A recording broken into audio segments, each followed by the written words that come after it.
Olá, meus amigos, meus irmãos, a paz do Senhor Jesus Cristo. Deus tem uma palavra ao seu coração.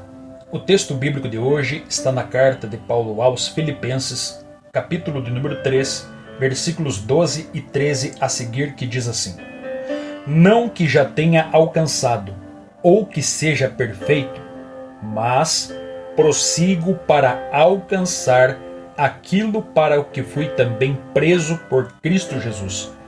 Irmãos, quanto a mim, não julgo o que haja alcançado, mas uma coisa faço, e é que, esquecendo-me das coisas que atrás ficam e avançando para as que estão diante de mim, prossigo para o alvo, pelo prêmio da soberana vocação de Deus em Cristo Jesus. Quando olhamos para o texto bíblico em que lemos aqui, nós percebemos que Paulo de Tarso, esse homem, é um homem que nos ensina a viver uma vida com propósito. O que é uma vida com propósito? Você vive uma vida com propósito?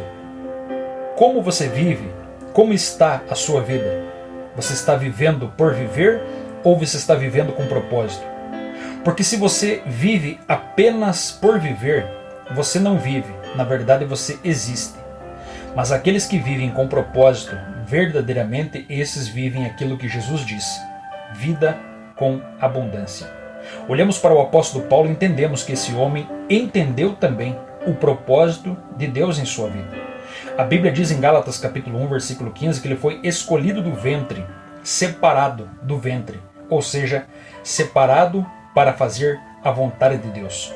A Bíblia diz que esse homem sofreu muito pelo Evangelho. Outrora era perseguidor, era blasfemo, era um grande pecador, mas todavia teve um encontro com Cristo no caminho de Damasco, se tornando um dos homens mais célebres, por que não dizer um dos homens mais importantes dentro do cristianismo. O que Paulo nos ensina em Filipenses capítulo 3, versículo 12? Primeiramente, aquele que vive uma vida com propósito conhece os seus resultados, sabe verdadeiramente como está a sua vida. Paulo diz assim: não que já tenha alcançado ou que seja perfeito, mas prossigo para alcançar. Paulo entende que aquilo que ele está vivendo ainda não chegou aonde ele queria. Paulo entende que a vida dele ainda não está aonde Deus quer e deseja que ele estaria. Ou seja, a vida dele não está como Deus quer e nem ele também está como deveria estar. Ou seja, ele está prosseguindo, ele está caminhando, ele está avançando para o alvo, para o verdadeiro propósito, para o objetivo, para a meta da sua vida. Paulo não se conforma com os seus resultados. Por quê? Porque Paulo é um homem inconformado. Inconformado com as coisas desse mundo, inconformado com uma vida miserável, inconformado com uma vida sem frutos, inconformado com uma vida sem resultados. É por isso que Paulo diz: uma coisa faço, eu prossigo, eu avanço, eu corro para aquelas que estão diante de mim. Paulo não se conforma em permanecer do mesmo jeito. Paulo não se conforma em ser um crente apenas nominal, em ser apenas um homem chamado de cristão, mas pelo contrário, é alguém que produz frutos para o Senhor. É alguém que cumpre verdadeiramente a sua missão de ser discípulo, de ser igreja. Esse é o apóstolo Paulo. Esse é um homem que verdadeiramente vive uma vida com propósito. E por que Paulo não se conforma em ter uma vida rasa, em ter uma vida pacata, assim posso dizer, uma vida cristã rasa? Porque Paulo, irmãos, ele sabe para onde ele está indo. Ele sabe qual é o seu destino final. Ele sabe que o seu destino final é o alvo, encontrar-se com o Senhor Jesus Cristo. Ele sabe e por que está indo também. Ele sabe que a motivação certa dele não é as coisas dessa terra. A motivação dele é o céu. A motivação dele é a glória do Senhor. A motivação dele é aquilo que Deus vai trazer como recompensa no futuro. Por isso ele escreve aos Coríntios, no capítulo 15, da primeira carta aos Coríntios, capítulo 15, versículo 58. Sede firmes, constantes, sempre abundantes, sabendo que a obra do Senhor, irmãos, sabendo que o vosso trabalho não é vão no Senhor. Agora nós entendemos que uma vida com propósito, como esse homem viveu, ela exige uma mudança de mente, uma metanoia, porque Paulo tem uma mente transformada.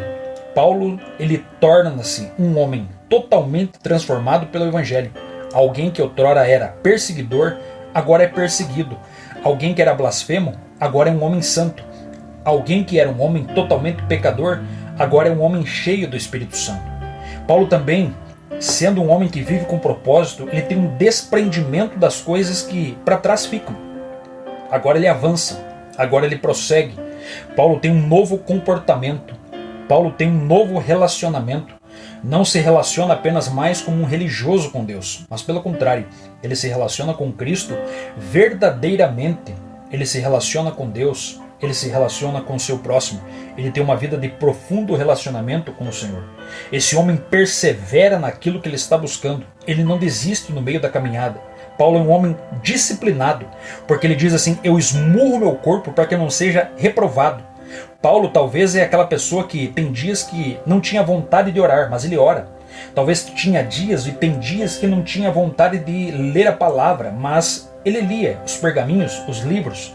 Ou seja, Paulo é alguém que persevera, é alguém que corre atrás, é alguém que não para diante dos obstáculos.